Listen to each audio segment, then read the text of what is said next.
Locate the pins on each side of the cooler. Pry the pin away from the edge using a flathead screwdriver or a putty knife. If necessary, use additional tools to fully remove the pin. Remove the old latch. To ensure proper installation, the T-latch should be angled away from the cooler.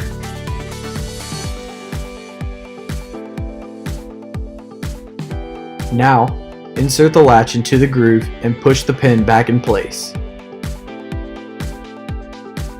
Always make sure the pin is in both the cooler and latch hole before tapping all the way in.